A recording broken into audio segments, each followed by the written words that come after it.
third thing is the biggest thing, which would be cost. Dance is super expensive. It's one of the most expensive sports just behind hockey.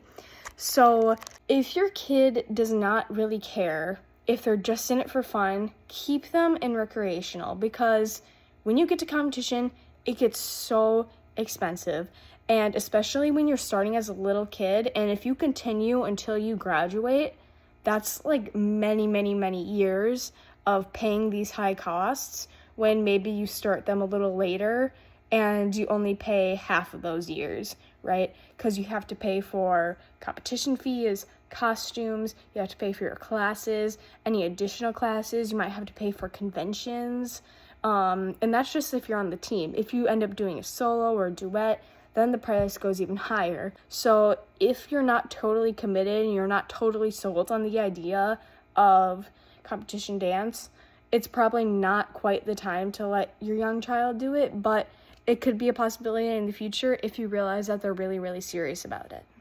Another thing to consider when you let your young child do dance is the parent necessity. You've heard of dance moms. Everybody's like, they're hyper involved, they're crazy.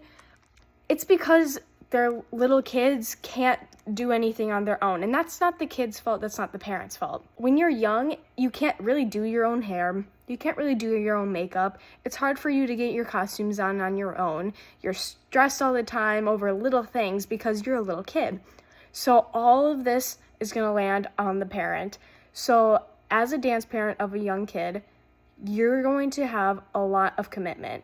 And the last thing is how overwhelming competition dance is for a young child. So one thing with little kids is that they're not good at losing. When you go to a dance competition, there is only one winner.